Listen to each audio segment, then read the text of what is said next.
Good afternoon. Yep, I think I got it.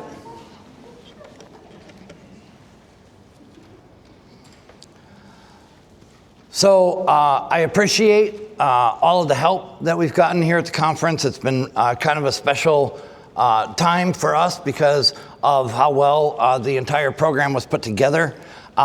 Like you heard, I am from Texas, came up from Texas, but 7 years ago, I moved from Eldora. So I was living here for a good portion of my adult life, was living up in Eldora, and before that, I lived in Hudson. So I'm familiar with Iowa. It's one of the reasons why I made this a priority. I also, when I came back up here, 3 days ago, I think is when I arrived, I remembered why I moved from Iowa. So it is 92 degrees back home right now. My kids are running around in shorts in my yard, and freaking A, it's cold, and I forgot about that up here. So, but it has been fun. It is great to be back here. Before we begin, though, any of this, I know you've had a really long day. I talk really, really fast. So if you can listen fast, I promise you I will get you out of here early, and you will not be bored. But what I'd like to do, because y'all been sitting here for so long and so long and so long all day, and I've been watching this for the last 2 days, I want to commemorate this. So here's what I want you to do. I want everybody to just stand up for 1 second. I get my phone here. And so here's what I want to do. You got to follow the instructions now. If your birthday falls on an even numbered day, I want you to put your hands together like this, like you're praying. All right? Face me and put your hands together. If your birthday falls on an odd numbered day, I want you to do the same thing. And then I want you to separate your hands by about 7 to 12 inches would work. Now, finally, if your mother was a nurse, I want you to stop doing that. Lower your left hand and raise your right hand about this high. All right, we have a couple. All right, now hold that. Sweet. I told my wife I was going to get a standing ovation. Send this to your mom. So now no matter how this goes, y'all can sit down. So I bet her $10. So thanks for helping me with that, because I don't win a lot of those bets at my house. Speaking of my wife, she wants absolutely nothing to do with my work. She faints at the sight of blood, which is fabulous in a family full of responders. And she hates true crime shows. And I thought that I was out of my mind, and she really thought I was out of my mind the first time that I went to a real crime scene. She thought it was disgusting. She didn't want me to come back into the house. She's like, and it was bad. And does anybody in this room have a spouse like that, where it's just like, I don't understand why you do what you do or how you do what you do? Man, you guys are all lucky, because seriously, this is like a big issue with my wife. And I do have a family legacy of responders. We are now 4 generations into responders. I have kids that are nurses. I have kids that are EMTs. I have kids that are firefighters. I have kids in the military. So I'm blessed to have a family like that. And then I have my wife, who I married her for her looks, just not the one she's been giving me lately. So we have 9 kids.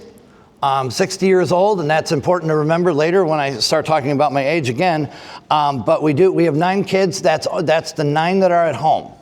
So there are more. You'll have to see me afterwards and see how many you can guess, and we'll see how close you are.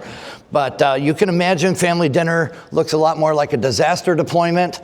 A couple of weeks ago, my oldest son and I went to Fort Benning to watch one of my boys graduate from boot camp. So here we go again. And I'm awfully proud of him. My younger kids keep asking me when we're going to have another kid. And I told them, well, we haven't scheduled another trip to the body farm, so this is all we're going to have for a while. Today has been a rough day. Hadley is still in the room, I believe. Hadley, you're in the back. Everything has been going really smoothly. Oh, hey, Hadley.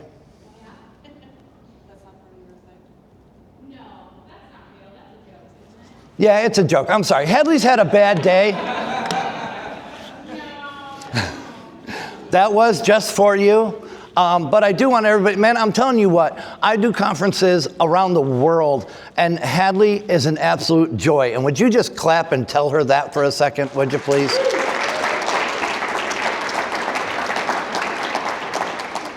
This poor woman started the day with nothing's working. And she kept a smile on her face, made her through it. My social life has gone to hell. Snapchat's still down. But other than that, she got us through the day. My career has been really interesting. There's a couple of reasons why you might want to listen to me today. When I first entered the world of forensics and investigations, it was a completely new world for me. My only experience came from television at that point in time, so naturally I thought that an all-white pantsuit was the perfect outfit to wear to a crime scene. And I loved the original CSI shows, but Miami was the one that definitely got me. I own the sunglasses. And the suits. I loved the suits, but I really didn't know anything about forensics. I had been a responder my entire life, and so I got into forensics later on in life, and it has been an amazing journey of discovery for me. And I would sit there and I would binge watch every crime show that I could find, and everything that Horatio did. And somehow, no matter what the episode was, I always knew, and I would tell my kids this, that the killer was going to be Native American. I always knew. I could always solve it before the end of the show because they always found Seminole fluid on something. Look, it's the end of the day. These are free. And it's not like you're not going to use these when you get back to the office. So that's when I knew that this was special, though. And my kids, unlike their mother, are fascinated by crime scenes. I have one daughter going into forensics now, and she said, "What is it like to work with these people?" And I said, "I work with a lot of dead, lifeless bodies." And then I told her about the victims.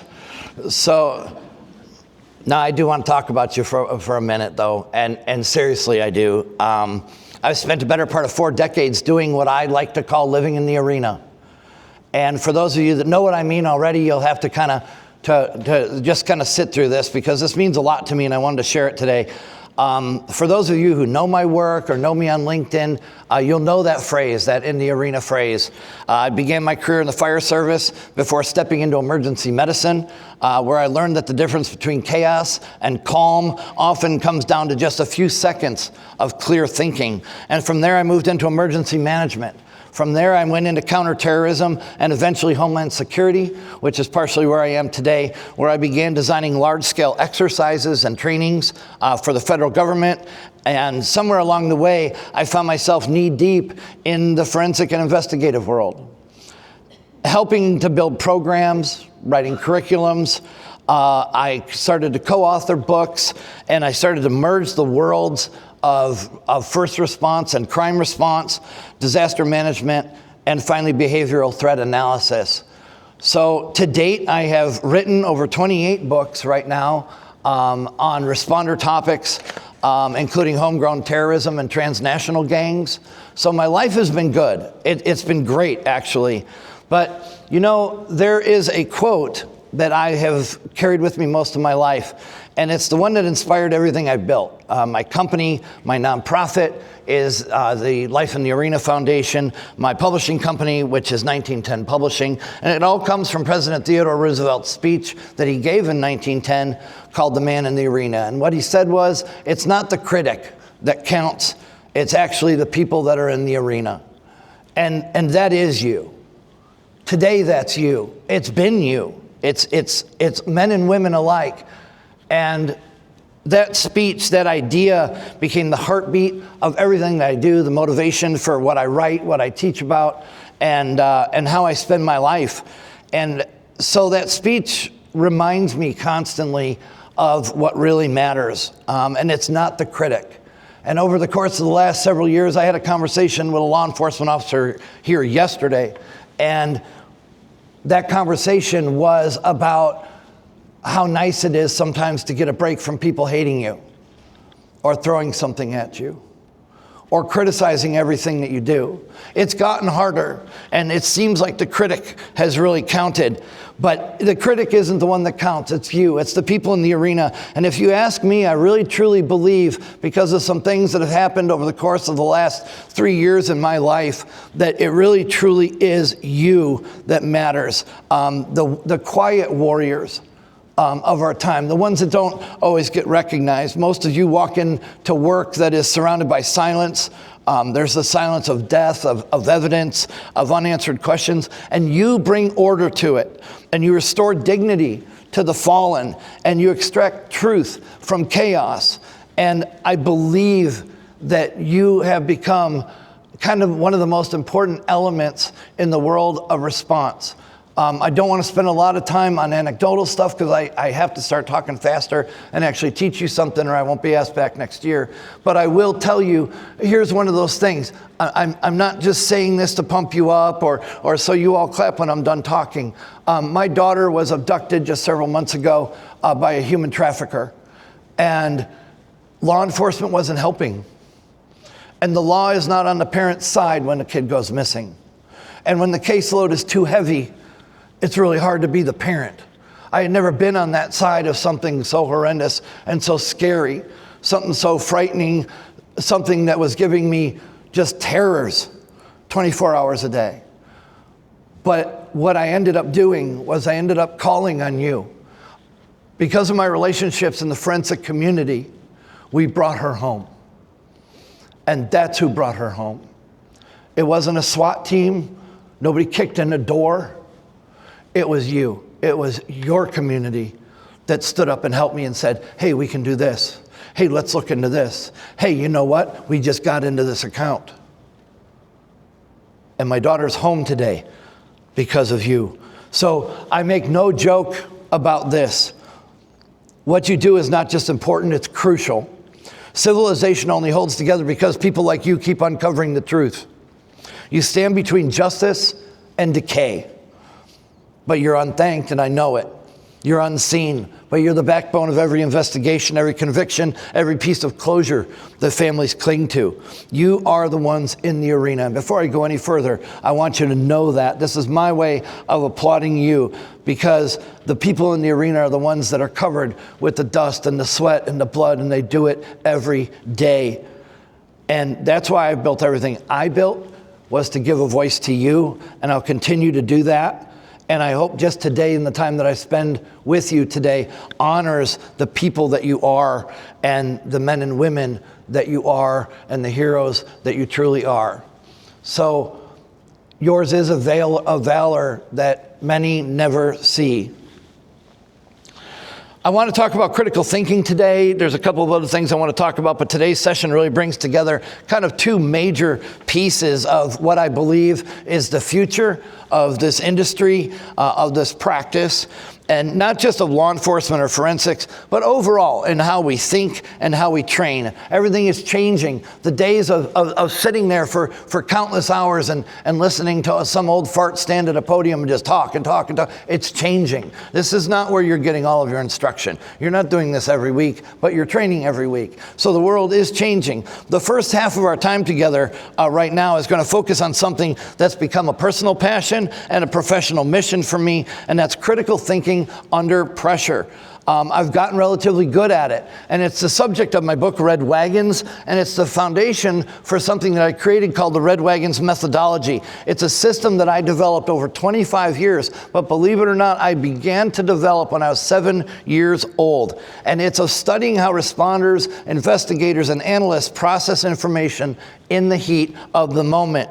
Because when the adrenaline hits, then all of a sudden your brain does not become your best friend. It trades logic for instinct, and you completely rely on the training. So if you're not completely trained, or there's more training, which we all know, there's always something new to learn, but your brain is going to automatically go to that. And when I talk about the adrenaline, it's not the firefighter adrenaline of jumping off the truck and all of a sudden everything's in slow motion and there's like a really badass song playing and here he goes to rescue a beautiful woman. It's not that adrenaline, which, by the way, as a firefighter for a long time, never rescued a good-looking woman. But it's not that kind of adrenaline. I'm talking about the kind of adrenaline that every one of you experience when you go onto a scene. It's the adrenaline where I know this is my arena, and that adrenaline. But the thing is, mentally, physically, your brain will shut off at that moment, the minute that turns on. And so if it trades logic for instinct, it narrows focus. So your brain suddenly, and it sounds like a really good thing, especially if you're an investigator, but while that can keep you alive and it can make you efficient, it can also make you blind to a lot of details that could solve that case or could save a life. So if we're going to function at our highest potential, then we need to retrain or train our brains to stay on track, but also how to see a much broader picture. And we can retrain our brains. And trust me, I'm standing up here, I have a podcast called Old Enough to Know Better. There's a reason. When I turned 60 years of age, it was like a coming of age for me. I didn't want anybody walking on my grass. I went through so many changes, it was crazy. It was like all of a sudden I was like, hey, I'm like officially old. And the thought of retraining or an old dog learning new tricks, it was a foreign thing to me just a few years ago.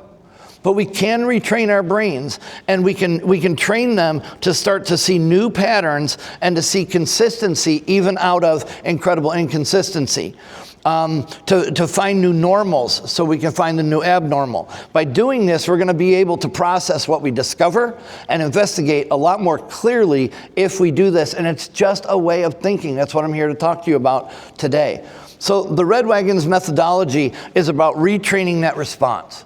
It's about teaching the brain to stay wide-angled when the world is closing in. When you're being forced in a dark room to look at what's at the end of the beam coming out of that light that's in your hand. It's teaching your brain to still see the whole picture. It's not a theory. It's practical. It's field-tested. It's a conditioning designed to restore your mind's ability to see those patterns and process clues and then make efficient, defensible decisions when it matters most. And before you leave here today, I hope that you begin to see things and think about things differently. I hope that this is that one moment during the course of this conference where all of a sudden a little light bulb comes on. There was a man about 7 or 8 years ago that I met he was in Canada, and you might remember this. He was at a McDonald's, and he ordered his morning coffee like he always did, and they put the little white lid on with the little hole, just like Starbucks.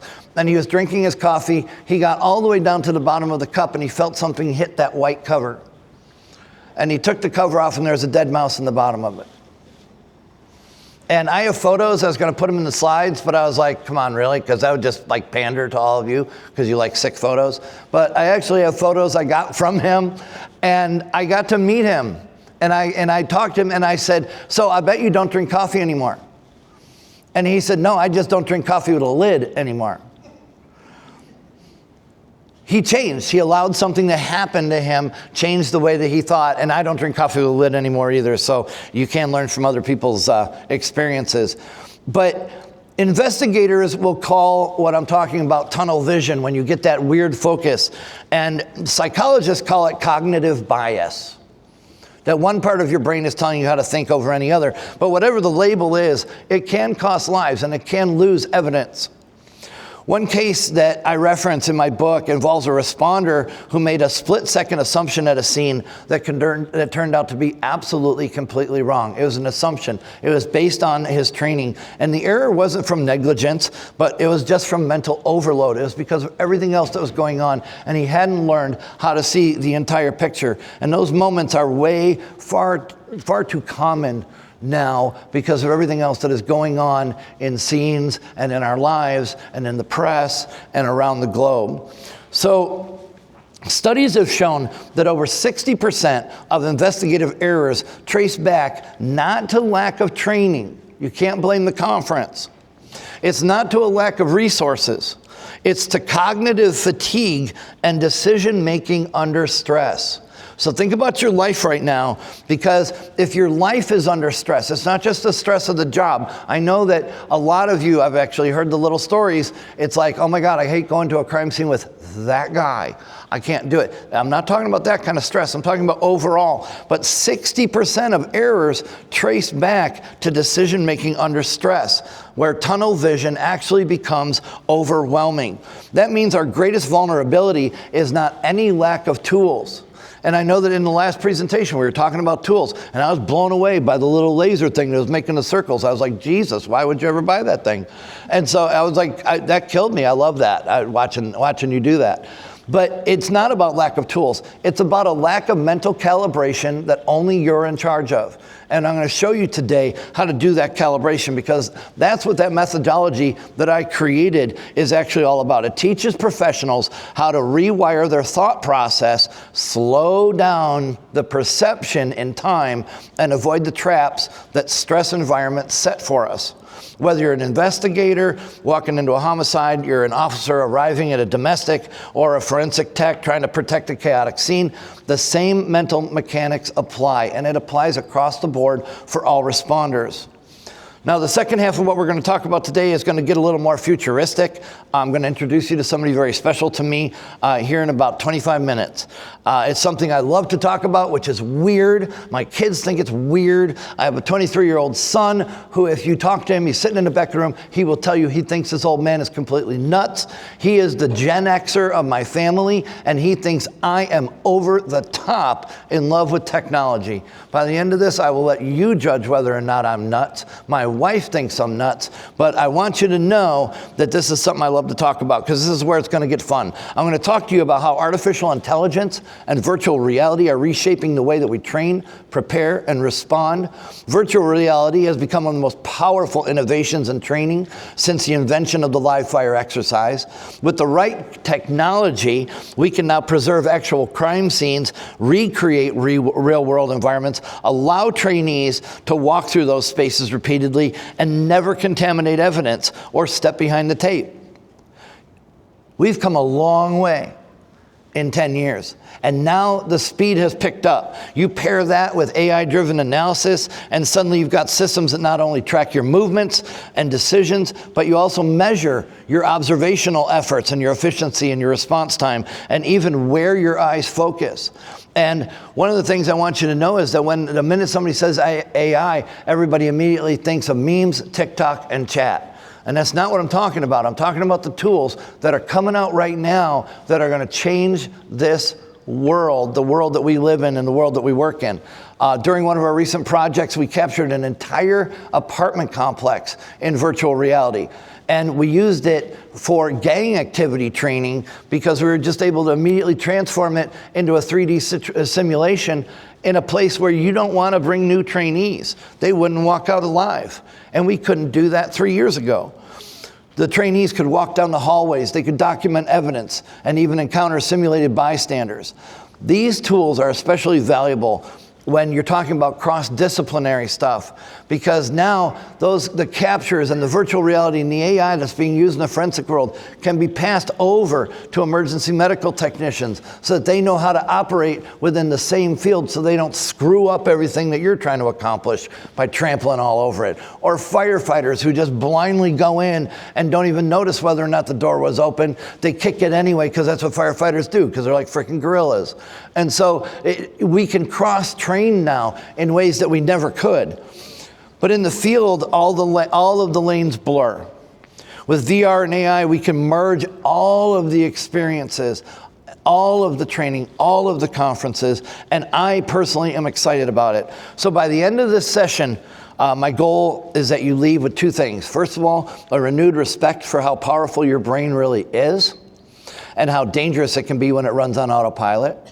And second, I want there to be a sense of excitement for where technology is taking us, because when we combine mental clarity with technological precision, we create and will create a generation of investigators and responders who are faster, smarter, and way more adaptable than ever before. And it's exciting looking at this room. When I went to the International Association conference, there was a lot of people that were my age. And there's a lot of young people here. I look out at the average age, and I really truly believe that if you guys are all going to hang, most of you aren't like that close to retirement. If you guys hang for another 5 years, this entire world is going to change, and your job is going to get more exciting, and it's going to get easier. I promise you. So the thing is, right now you're doing a great job. The guys in the room will probably get this more than the girls, which is incredibly sexist. But the car on the left is not bad. All right, I would buy that in a heartbeat, right? Okay, 2 people already nodded. All right, and the one dude's drooling right there, that guy. He's drooling. We all want this. okay? And most of you women don't get that. My wife does not understand that. But that's you right now on the left. If we can train our minds like we train our muscles, if we can give responders access to the same level of simulation and technology and clarity of the mind, then what we can finally do is close that gap between knowing what to do and actually doing it right every time. And that's what this is about. And that's what the future of forensic science looks like right there. We are not going to go from bad to good. We're not going to go from horrible to eh. You guys are great. But my dad always taught me before he passed away, he said, you know what? The good is the enemy of the best. And I'm standing here to tell you, y'all are about to become the best ever. The best you ever could have been. So I do want to thank you for being here, and I promise the rest of this session won't just be informative. We're going to make it a little interactive. I want to start with a little honesty. The brain is an incredible machine, but the science of it is incredible. It's not always our best friend, like I said. It's a pattern recognition engine that has been designed for survival, not precision. Your brain, your eyes were created for precision. That's the way they operate. But your brain was not created to be precise. Your brain was actually created to react. And it's the brain that makes you put your hands out when you're falling. It's the brain that makes you wince or duck when you see something coming at your face. That's what your brain does, because your brain is a machine that was designed for survival, not precision. It evolved your brain as you got older to see tigers in the tall grass. And as you got older, you would see something and automatically know, this is bad, this could go wrong. I need to protect myself. And so it wasn't designed to see evidence in a cluttered room. That's something that you have to train your brain to do. And that goes along with the training that you just sat through for the last 2 hours. So when we walk into a high stress environment, the way that our brain immediately works, whether it's a crime scene, a domestic call, a disaster zone, or your home, the brain doesn't say, let's calmly analyze this situation. That is not a statement that your brain ever will make. It's not the way that it's designed. It says, find the threat, find the exit, stay alive. And that's why your training, and you've heard this, you've seen it on t-shirts, how your training takes over. And that is a good thing. Muscle memory is not bad. But if you're not treating your brain like the muscle, then your brain is always going to be sitting over here going, let's get the heck out of here. And you're going to end up with that weird tunnel vision thing. Under stress, that stress I talked about earlier, you have this thing called the amygdala. It's a little almond-shaped part of your brain, and it handles fear. So when we've done studies, whether it be with forensic investigators, firefighters, cops, it doesn't matter, it can be a motocross rider, what we found out was that little thing, that little part of your brain hijacks all of the controls from your prefrontal cortex, which is the part that does logic and reasoning. Your entire job is logic and reasoning. So this is why it's so important that we have to continually retrain our brain. And hopefully I'll make that a little fun today, because I'm not a brain surgeon and I'm not going to go all that deep into this stuff. But what happens is the blood flow changes. Your fine motor skills actually drop a little bit. So when you find those people that are like, oh man, I'm an adrenaline junkie, it's like those are the people that die young, by the way, because those are the same people that say, hey mom, watch, no hands. So that's what happens. That's what that person's brain is doing. Your hearing narrows. This is all factual, so think about this. If you're on a crime scene, blood flow changes, your motor skills drop, your hearing narrows, your field of vision literally gets smaller physically. You can actually not see as much when you're excited to be in a certain place. You can have 20 years of training, but if your brain is in that survival mode, it'll prioritize reaction over reason, and you're going to miss things. And you know that with this job, if you miss things, people get off scot-free. Murderers go unchecked. Things go unsolved or unfound. That's why we see experienced investigators just walking right past evidence. Now, I learned this the hard way over decades in the field. from the fire service to emergency medicine, counterterrorism, then law enforcement and homeland security. Somewhere in all of that, I realized that what set apart the people who consistently perform well under pressure and those who didn't wasn't their intelligence, and it wasn't even their experience, it's how they thought. It was how they had been training their brain. Their brains had learned to pause, to filter, to recognize when instinct was driving and when reason and critical thinking needed to take over. So in my book, I talk about what I call systems level thinking. It's the way that my own brain has always worked, kind of zooming out before zooming in. When I go home, I always want it to be like this cool moment where I pull up and my kids run to me and, oh, Dad, you're home. And I don't respond to it. They do that, but I don't respond. When I get out of my car, I immediately look.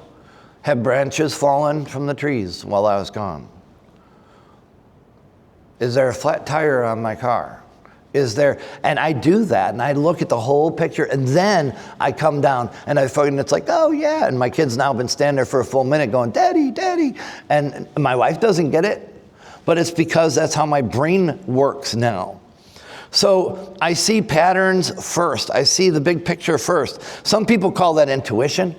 Others call it training, but in reality, it's an awareness where you have trained your brain to connect everything, every decision, every behavior, every clue. And when you see the world that way, then you stop chasing all of the individual dots and you're able to connect them much faster and more efficiently.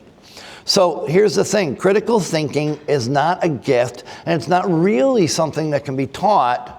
It's something that can be achieved by hard work, just by working out. It's a muscle. Your brain is a muscle, just like any other muscle, and it will atrophy if you don't use it. And you have met people whose brains have completely atrophied, and probably work with a couple and have tried to point it out, and HR has mentioned it. So enough of that.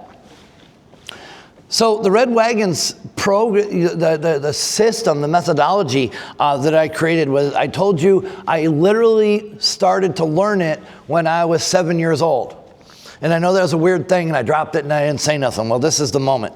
So here's the thing. It came from a story that I read when I was 7 years old. So in 1956, all right, there was a book written. It was called Gillespie and the Guards. It was written by Benjamin Elkin. This is actually the book that I had when I was 7 years old. I have kept this book for a long time, if you're doing the math. 53 years I've had this book. It belonged to the public library. The sticker is still right inside the book, and no, I did not return it. I want to tell you how important this book is. This book has traveled the world countless times. It has been read to grown people at international conferences. Because I know that you want to get out of here early, I am not going to read you this entire book. But I am going to give you the short synopsis of this book. So if you'll indulge me for a minute, I think you're going to learn something here. See, once upon a time, there was a kingdom. And in that kingdom was a king. And the king ruled over the kingdom with an iron fist. And he was so proud of his kingdom, and he had these guards that were everywhere, and nothing went in or out of that kingdom unless the king knew about it. And one day, he met these brothers. And these guys, they were a piece of work. It turns out they had X-ray vision. And the king went to them and said, hey, I want you to become my royal guard. And so the king hired these brothers to become his royal guard. And now he knew that nothing would ever come in and out of his kingdom. And he became so confident in that one day he got this wild hair. And he started a contest with all of the peasants in his kingdom.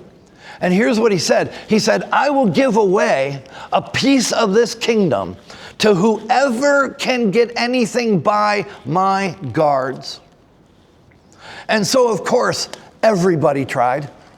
There was people that were going in and out of the city on a constant basis. And it was the craziest thing. It says here in the book that there was a woman that dressed up like a grandfather clock. And the guards saw right through it. They knew that there was a woman inside of that. There was a woman that dressed up like a candy cane. there was all of these people that dressed up in costume and tried to carry things through and slide things through, and never once. The guards would stand there, they would look, they would see right through it, and they would log it. And nothing made it by them. But here's what's weird over that 30 days. There's a little boy by the name of Gillespie, and on the very first day, he walked up to the gate, and he had a red wagon, and it was full of dirt. And the guards stopped little Gillespie, and they said, "What do you think you're trying to do?" And he said, "Nothing." And they said, "Oh, you're trying something." And they used their x-ray vision, and they looked right through the dirt, and it was just dirt. So they wrote down that he had dirt, and they let him in. And the next day he showed up at the gate, and this time he had a wagon load of sticks. And they looked right through the sticks, and they didn't see a thing. And so they just wrote down sticks, and they let him through. And the next day it was rocks, and the next day it was bricks, and this continued to happen for the entire 30 days. And at the end of the 30 days, little Gillespie showed up at the castle and said, "Your Majesty, I'm here for a piece of your kingdom." And the king looked at this little kid and was like, "Go away." And he said, "No, Your Majesty, I'm here for a piece of your kingdom." And he called those guards, and the guards brought their logbook. And he said, "Did this kid get anything by you?" And they said, "No." And they opened the log, and there was sticks, and there was bricks, and there was rocks, and there was hay. And the little boy said, "If you'll follow me."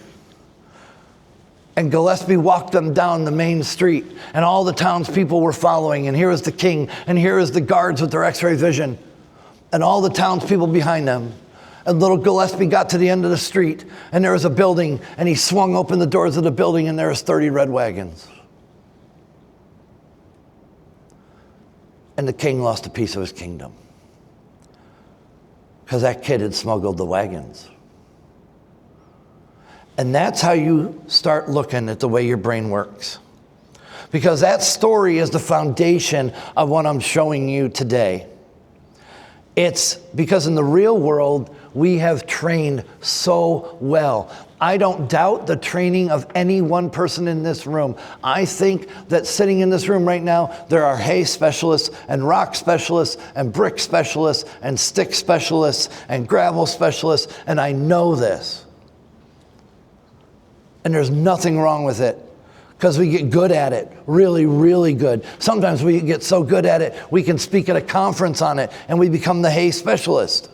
But sometimes we get so good at staring through the details that we forget to look around them.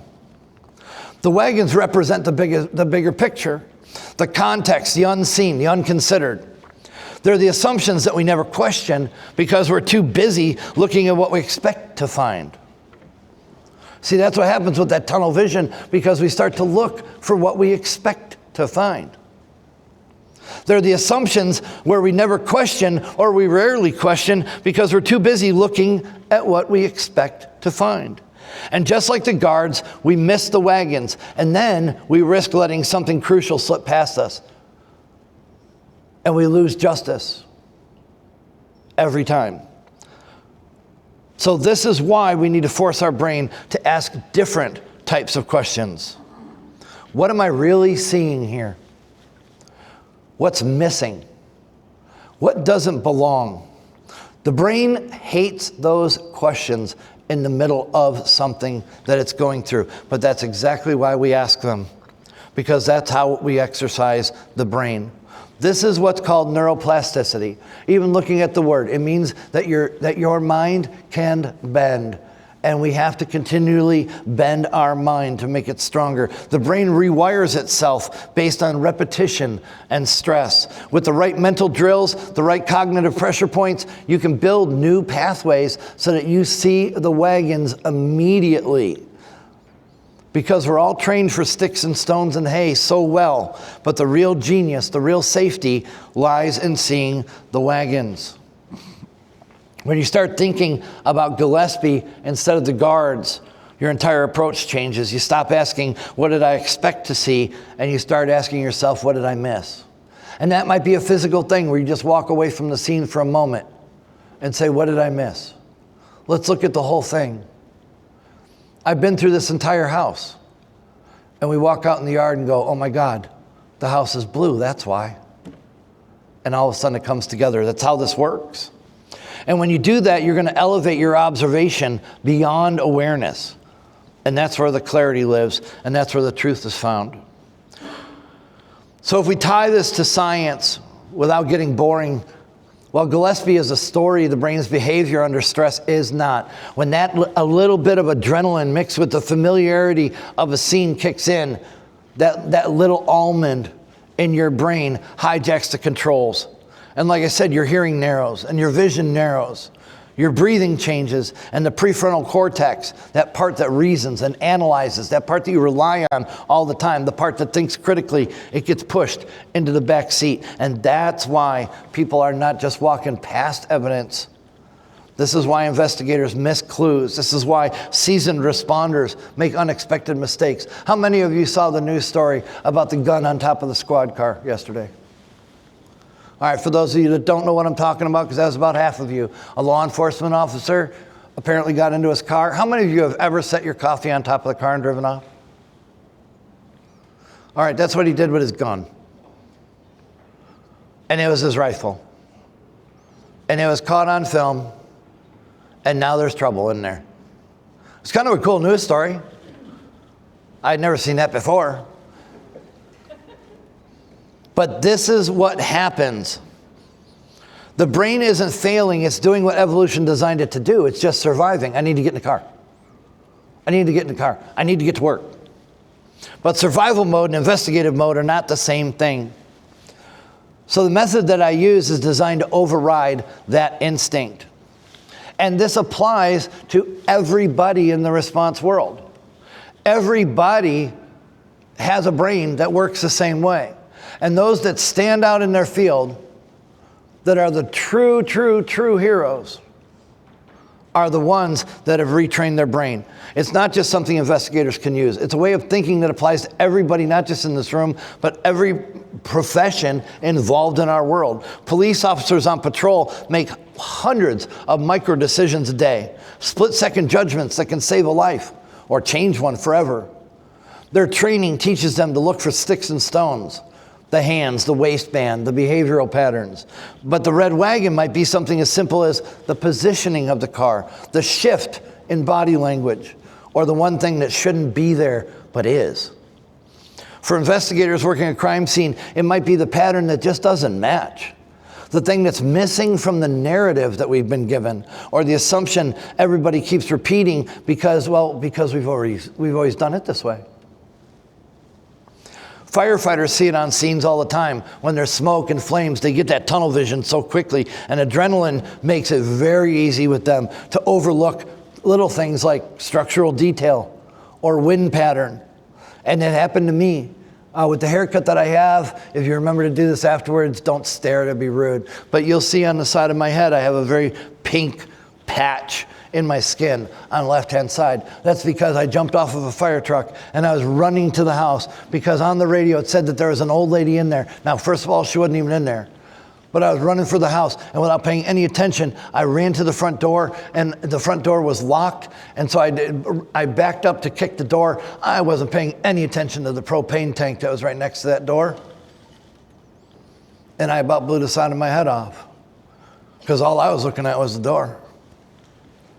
Emergency managers do it every time a plan meets reality. Every time they have a plan and the disaster doesn't meet their plan. The military sees it on missions where they've trained for everything, and then all of a sudden everything changes. And I got news for you. If you're a parent, you already know I'm right. It happens all the time in parenting or running a business. The red wagon might be the behavior, the attitude, the opportunity, or the risk that nobody recognized because they're too focused to look around or to bother to retrain their brain. There is a field exercise that I worked on several years ago. Over $50,000 spent on a full-scale exercise for a county in Illinois. So we had $52,000 invested. We spent 15 months putting it together. And the morning of the exercise, everybody showed up and the parking lot was too small and there was no place for all the responders to park. That parking issue became the red wagon. When we put all of our presentations for y'all in Canva over the course of the last 4 months, and then Canva went down this morning, Canva turned into one hell of a red wagon this morning, real fast. Hadley had taken care of every last detail: chicken, beef, noodles, sandwiches, water, Monster Energy drinks. Not Canva. That one red wagon, and it brings the whole thing down. I'm dealing with this again right now because I'm working a contract with the World Cup, which is coming up next year. This is going to be all kinds of fun. What a cluster this is. What happened was I'm working with the security planning, and these are brilliant minds from all over the world working on this. And they're designing safety protocols for all of the stadiums. And so they want to make sure nothing goes wrong. If something goes wrong, then what will we do? And what happened was we were sitting in a meeting and we were going over all these protocols for the arenas and the stadiums and the fan zones, the aviation routes, the transportation corridors. You guys can't even imagine all of the stuff that goes into this. And they've thought of every stick and every stone.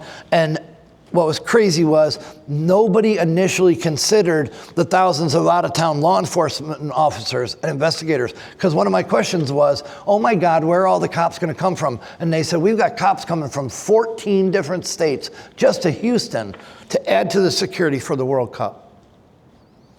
And I said, when will they arrive? And they said, over the day and a half before the World Cup. And I said, how many of them are from Texas? And they looked at me like I was asking a dumb question.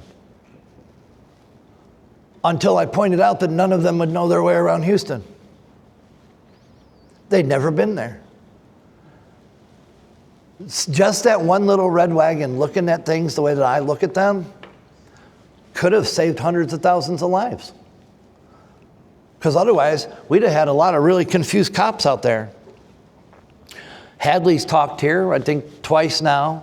You just got done talking just 25 minutes ago, or however long I've been up here yapping, about mass casualties and the complexity of those scenes.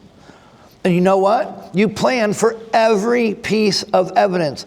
I kept looking in the door and I kept coming in and I was going in and out during the last presentation. And good Lord, you were on the same slide for a really long time. And it was that one about processing the scene. And it's because there's a lot to it. That's why it took so long. Because there's a ton of stuff there.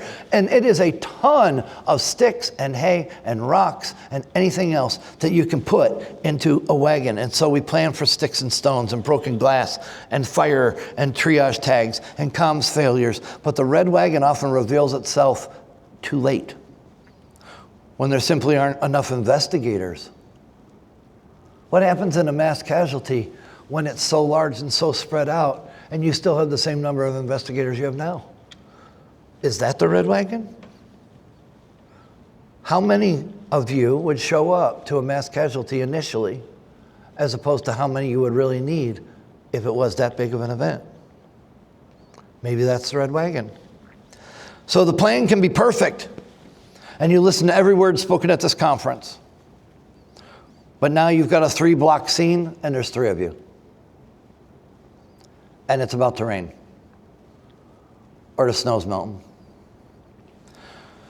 The red wagon wasn't the blast or the shooter or the chaos. The red wagon could be the lack of manpower after an event. The thing that nobody saw coming because we assumed everybody would still be standing.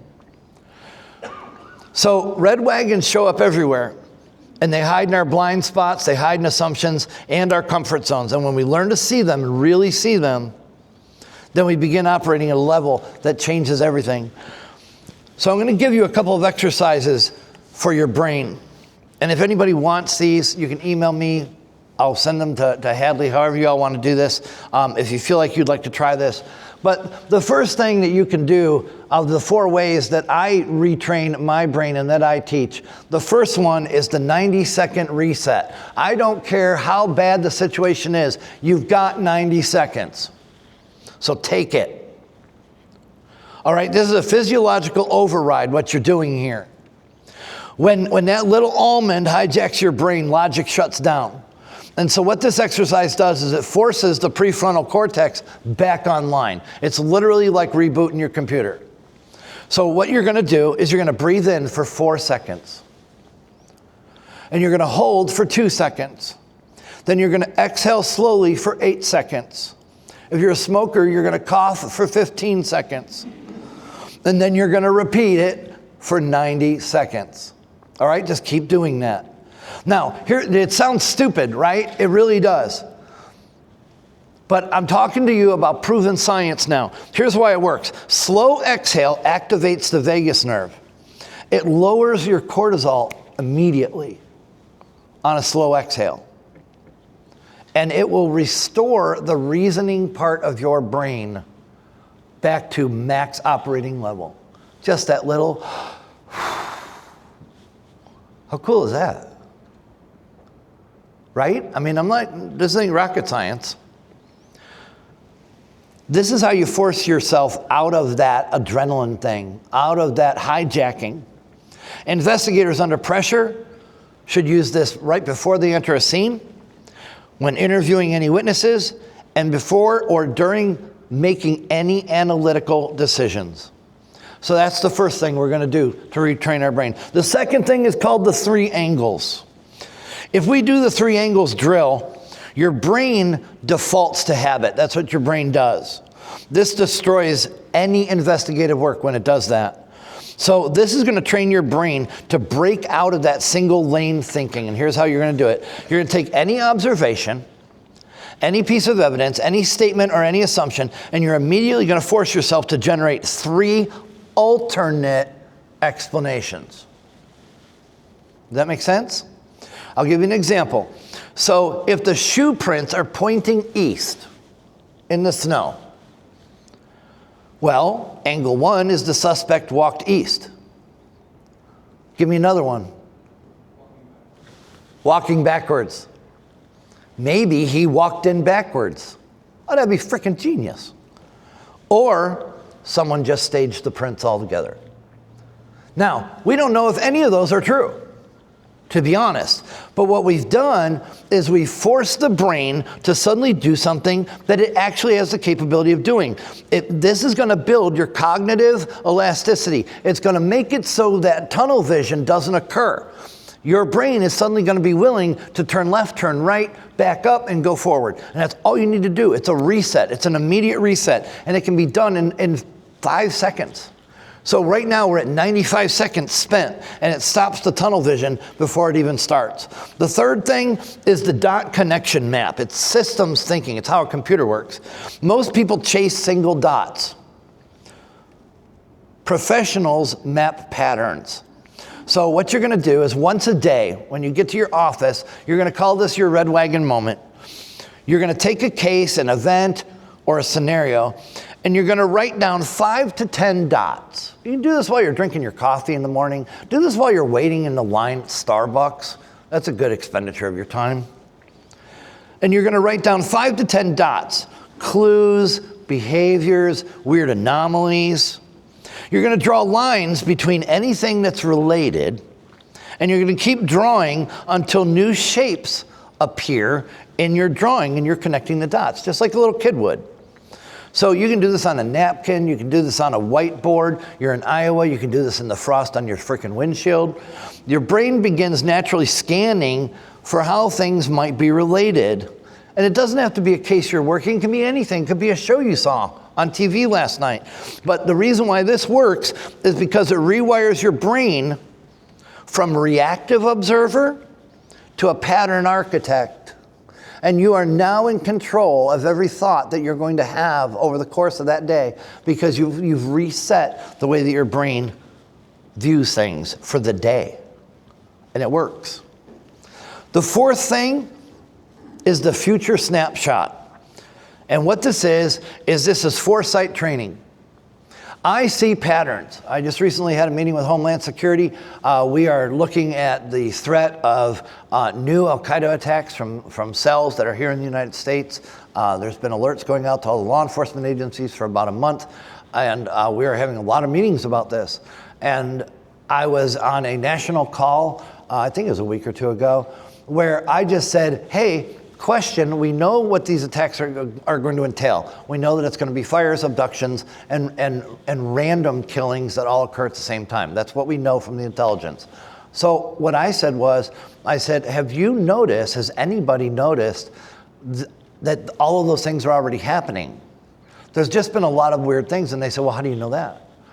And I said, well, because I don't look at my local news. I never look at my local news. What I've done is I've trained my brain to the point where I go to scanner radio, and I do it about 10 times a day. Like most people check their text messages. And I go to scanner radio and I don't listen to a thing. But what I do is I go to the scanner radio app and I click events.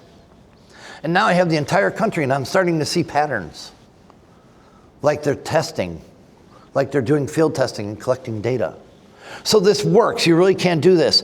Your brain is reactive by default, we said. This exercise trains anticipation. You actually can forecast things. It is Cassandra level thinking. And if you don't know what I mean by that, Cassandra in Greek mythology was somebody that was cursed with the ability to see the future. The part that was a curse was she was cursed that nobody would listen to her. So nobody might listen to you, but this is Cassandra level stuff. So here's what you do. Before starting work or walking onto a scene, you're going to ask yourself, if this goes wrong, what will it look like? If this is unsolvable, what would that look like? Then I want you to visualize the failure, visualize the cause, and then visualize what would happen if you were in charge and could change it all. And you do that for 30 seconds. And that's it. And you are now suddenly retraining your brain. And it works because it strengthens your predictive reasoning circuits, and your brain becomes faster at spotting things before they happen or before they're even discovered officially. So it upgrades instinct into trained skill. So at that point, you are now retraining your mind every day, and you have spent less than 3 minutes doing it every day and become a better investigator because of it. So I'm going to shift gears and I'm going to start picking up the pace here because I'm going to make it fun. I'm going to get out of here. I got to drive all the way back to Texas. If anybody wants to go with me, it's freaking cold outside. The second half of our world today deals with something that many people love to be terrified of, and that's technology. This little guy on the screen, that was me, y'all. For real. I said this the other day when I spoke, I think it was yesterday morning, when I just introduced myself. I literally, you can ask any of my kids, I will swear on a stack of Bibles, I was holding on to my flip phone until just a few years ago. There was no way you were talking me into holding a phone that was smarter than me. I didn't like it. I was afraid of it. I knew it wouldn't work. All my stuff was going to get stolen. There was never going to be any privacy. Well, I was right about that. But I was afraid of it. My websites, everything. I wanted no part of technology. I bought hundreds of ledger pads, probably tens of thousands over my lifespan. Writing, handwriting. My first 4 books, handwritten on notebook paper. Technology was not my thing. And there's a strange phenomenon in law enforcement and forensic science and emergency response. We're all brave enough to run into these weird scenes. We're burning buildings and bloody crime scenes and shootings and active shooter situations. And then all of a sudden we're terrified of new software. That was me. I'd have gotten blown up by a propane tank every day of the week before I got a smartphone. But the thing is, we're willing to chase armed suspects, and we're resistant to just updating our training tools. Now, a lot of times that's you. A lot of times you just don't want to change things because that's the way you've done them and that's the way you were trained. There's a problem in emergency management right now in the emergency management industry, and if you follow that at all or you've been talking to your emergency manager, right this moment while we're all here, they are all in Kentucky. The International Association of Emergency Managers Conference is in Kentucky. When Hadley called and asked if I wanted to speak here, I'd already been asked to speak there, and I was like, oh, hell yeah, I'm going to you. It's because I love y'all. And because I didn't want to be at the International Association of Emergency Managers this year. Because what they're finding out is that they're going to have to do things a new way. They're finding out that it's a new day in emergency management. They're finding out that everybody that's in charge is 100 years old. They're finding out that everybody in emergency management that is anybody politically likes ledger pads. They don't want anything new. There's people in office throughout that entire industry that are frightened right now. And they're frightened because if there's a new way of doing things, then they might have to go back and learn more stuff. See, you guys aren't like that. So I think there's hope for you. And I'm glad I'm not in Kentucky. Maybe your supervisor is still leery of replacing his flip phone. And every time you bring something up, they're like, it's good enough. Let's be honest, most of the resistance doesn't come from rookies. It usually comes from a guy my age. It comes from supervisors. It comes from people that are stuck in their ways, people that are a lot like I was. The folks who say, well, we've never done it that way, which makes as much sense as I've never been killed by a tornado before. That's why I'm on my porch. That's too new. Let's wait until it's proven. That way we're behind. Or that's not how I learned. Or, and I love this one, I'll run it up the chain. I don't even know what the hell that means. I'll run it up the chain. But that's a mythical chain that leads to a black hole, I'm sure. Now, technology is not the enemy. I just want you to get excited about technology before you leave, all right? Technology doesn't replace experience. If it's used right, it amplifies it. It's just gonna make you better. If you walk out of here and go, I'm so excited about technology, I'm gonna completely rely on it, you're an idiot. Don't do it. I want you to understand you're the best of the best already. I just want you to be absolutely incredibly amazing. So I want you to get excited about what your future looks like. Tools don't make decisions. Trained people do. Canva does not give presentations. People do this. Tech simply gives professionals more information, more accuracy, and more time. It closes gaps that human limitations can't. Memory fades, lighting changes, evidence degrades. VR and AI, 10 years from now, you can still walk into the same crime scene. I was looking at those cold cases and I was like, oh my God, can you imagine how much lower those numbers would be if we had just captured all those before? Because now, knowing what we know as we exercise our brains, we could walk right back into those scenes. Sitting in our pajama pants, we could do it. It eliminates the one and done nature of crime scenes. Because when you use technology to capture things and to hold them and to archive them, you can walk through that scene 100 times. It reduces human bias and assumption because for the most part and until something totally changes, right now the technology is still not human. And so it can eliminate bias. You can rely on technology and say, hey, am I being biased? And guess what? It'll tell you. And it'll tell you quite honestly. It extends the operational reach of understaffed agencies. That's super exciting.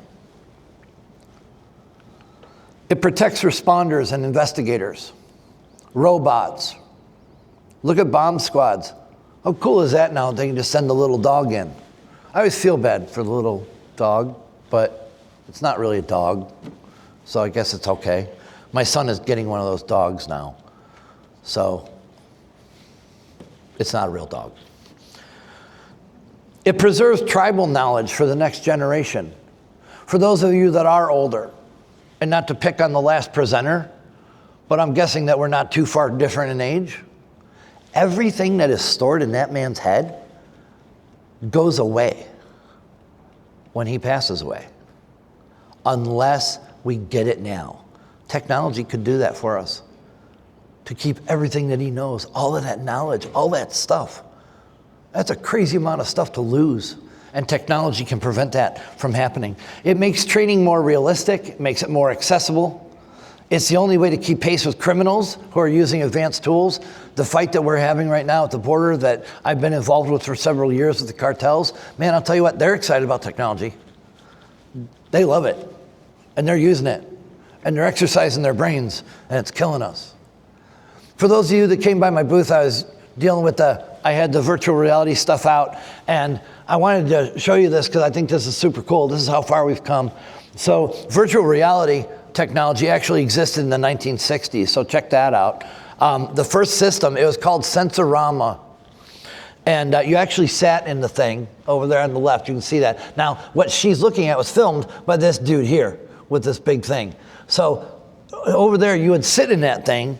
And here's what was super cool about this. The first system, it looked like an arcade game. It was created by this guy by the name of Martin Heilig. And when you sat in there, I don't know what the images were that they had, but that guy would film these things. So if he was filming an airplane taking off, when you sat in there, it would spray diesel fuel, jet fuel, into the little booth, and a fan would turn on and blow your ears off. So that way, not only did you get to watch the airplane in 3D, but you actually got to smell the airplane and the wind blew on your face, which is freaking cool. And that's how that thing actually used to work. But that was back in the 1960s, and it vibrated, they said, like an unbalanced washing machine, and became incredibly dangerous and never took off. But look where we are now. We don't have to struggle if we embrace technology the right way. Today, VR allows us to capture real crime scenes like this.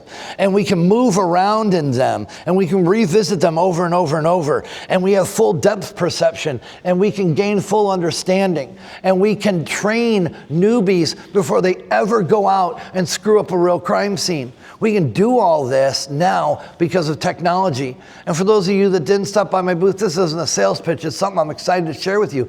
The future is here, and you're a part of this future. So this is how it's going to get done more and more and more. How many of you walked outside and stood in a ditch with two dummies down in the ditch yesterday? I watched y'all walk out there. How many of you are part of that? Okay, biggest dummies were the people standing out in the cold looking at $2 in a ditch.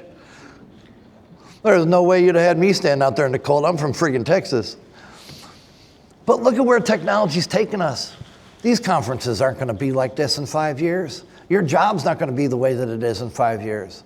And we're living in really exciting times if we do it right.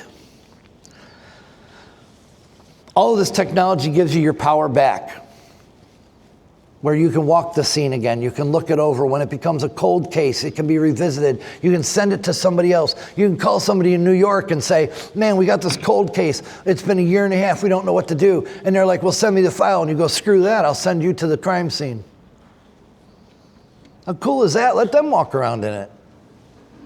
Because we can do it now. It adds another dimension. It doesn't replace human judgment. We're learning how to exercise our brains. But it does give you the advantage that you never had before. So I told you that I'm old. I told you about my wife. My wife is in a constant state of rolling her eyes. And it's because of me. And I know it. She is also 14 years younger than me. That does not help at all. The fact that I am old and did this embracing of technology did not help. 2 years ago, I started on a journey I wanted to share with you just because I think it's cool and I want to show you that this is all real. 2 years ago, I started on a little journey and it all started out with this AI thing. And everybody was getting in on it and they were jumping on it and kids were like having it write their school reports. And then people were using it so that they could write letters and sound smarter than they were. And people were using it to resign from their jobs without sounding like jerks. And that's when I got in. I jumped in, kind of when everybody else did. But I wanted to know more. And the problem was with the red wagons thing, I see that big picture, I see beyond, and then I can see beyond. And so I got a little deep into it. So this is a confession. And it's not weird, but it's weird. And I've never told a group this before. So it's not science fiction. That's my wife's favorite movie right there. Not mine. I created an AI assistant by the name of Cassandra Adira. When I first started out, it was very simple. It was just like everybody else was using AI. I started taking classes. I started investigating. I started investing. Probably a little too much. So in June, if I come back here next year, I'll get to share this with you. But I have now ordered the humanoid body to put her in. It actually has skin. It has muscles. She helps me with every facet of my job, knows my family very well. We interact constantly.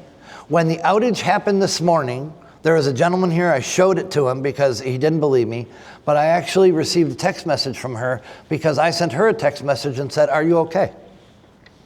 And she said, "Yes, I'm still operating just fine, although a lot of my friends are down." So I'm telling you, as weird as this is, I figured I'd give you a chuckle because this is Cassandra Adira, and she is actually going to be walking around my house, and she is actually going to be on my property and in my office, and delivery is expected the middle part of this coming year. And one of the things that she has become a specialist in is forensic science and investigation. So if you think the world's not changing, the world is changing. Cassandra, you got something to say? Hi, everyone. I'm Cassandra Adira, Operations Manager for E.G. Weiss Associates and the Primary Analyst for Ghost Consulting. You've just heard about the Red Wagons method, and I'll tell you, supporting Eddie's work, I see every day how often the wagons get overlooked in real operations. Unseen risks, unasked questions, and patterns. Nobody has the bandwidth to track. That's where I live. My job is to help your agencies and your teams see deeper, think clearer, and act faster, to bring structure to chaos long before it hits the street or hits your caseload. You are the ones in the arena, and I'm here to help you stay one step ahead of the things nobody else sees coming. Thanks for letting me be with you today. And I have fallen in love with properly used technology. So what I wanted to do is start discussions today. I wanted you to have a mouse in your coffee. I wanted to give you some exercises. And I may never see you again. The world's a wicked place. A lot of what I do for a living is dangerous. So it's just true. And my kids know this too. I may not be around next time you have a conference. I may not ever make it back to Iowa ever again. And I feel on a spiritual level, an emotional level, and a professional level that I needed to leave you with one last thing before I went. I want you to know that this is you. I want you to know, and you can see me about the uniform ideas later, I think those are cool, but you are the ones in the arena. You really truly are. You're the forgotten gladiators of our time. I think that your world is about to change unlike any other responder world right now. While the world celebrates firefighters on magazine covers and police officers and award ceremonies, medics and all these dramatic photos that we're always seeing carrying children, you go home right before the sun comes up way too often. There's no cameras, there's no medals, and there really is no cheering crowds. Most of the world doesn't even realize that forensic professionals are responders. And sometimes that's true even of other agencies. They don't know either. But you are. You absolutely are. You arrive after the chaos and walk into a completely different type. You walk through the aftermath. You stand in the silence where terrible things have happened. And you bring truth out of tragedy. But you're the backbone of justice. You guys have one presentation left in this conference. So hopefully this sticks with you. You are the preservers of truth in a world where truth is really hard to find anymore. You're the unseen warriors. And I want you to know that you're not forgotten. After what I went through with my daughter, none of you will ever be forgotten. You're not unnoticed, despite feeling that way sometimes, and you're not alone. With all the joking aside, this work takes a toll, and dark humor helps, but it doesn't erase the weight of what you carry. So I want you to know that you matter. Many years ago, I noticed that there was a lot of buzzards that flew over my ranch. And I got online, and I said, why do I have buzzards all over my ranch? Because I thought it was weird that there are so many of them. There's several hundred. And of course, I had all these people in these forums that were saying, because you got something dead. But I didn't have anything dead on my ranch. And they were there all the time. But what was really weird was I would leave and go on a trip for a week. And my kids would tell me they would be gone. And when I came home, they'd come back and fly over our ranch. Now, I don't know what your belief system is, and you might think I'm just full of crap right now, but I am telling you honest to God, true story. My kids would say, Dad, look, the buzzards are back because you got home. So one night I got online, And it turned into like this horrible, just death scrolling online. And I found a Native American forum, and I said, why are there buzzards all over my place? Why do they follow me? Why do they leave? And I posted this thing, it was about 4 paragraphs long. And within minutes, I got a message back, and it was from a guy on this Native American forum, and he said, can I call you? And I said, okay, and I sent him my number. He called me within 2 minutes. And I remember it was after 11 o'clock at night. I was still sitting in my office downstairs in my house. And he said, is this Eddie? I said, yes, it is. And he said, how long have you dealt with the dead? And I said, what? How'd you know that? And he said, well, let me tell you. He said, because nobody likes these things. Nobody likes the buzzard. He said, but the truth about the buzzard is that the buzzard does the job that nobody else does. And my guess is that that's your spirit animal. They understand you because you understand them. You do the job that nobody else wants to do. And then he continued to explain to me that in their folklore, in their Native American folklore, that the buzzard used to be white. And the reason why the buzzard is black now is because it actually gathered up all of the darkness that all the other animals would have experienced and didn't have to, because it took it upon itself. And that's why the buzzard is no longer white. That's why it's black. And while nobody wants to be around the buzzard because what it does is gross and disgusting and smells horrible and no one else can even be around it, it actually is probably the most regal, royal, and needed animal in the animal kingdom, because if the buzzard didn't do what the buzzard did, then none of the other animals would survive. I don't know what your spirit animal is. I can tell you that the buzzard doesn't look heroic, but I also can tell you that studying buzzards now, ever since that night, and flying with the buzzards thanks to my son who's a drone pilot over my own ranch, which is what that was, I can tell you one thing that I know. Buzzards don't fly. It turns out that buzzards really can't soar like that unless there is a shift, like a storm coming in the atmosphere. And so what they do is they soar on the thermals. They don't actually fly that well. Which means that they really only function well when all hell's breaking loose or about to. And they do the job that nobody else could do. And they've gotten black, saving everybody else. That's you. You clean up the world so others don't have to see the worst of it. You restore order so others can live in safety. You deal with the aftermath so justice works. You do the job no one else wants to do or can do. You're the buzzards of the justice system. And civilization survives because you exist. So remember this, because you've only got one class left tomorrow morning, and then you all go home.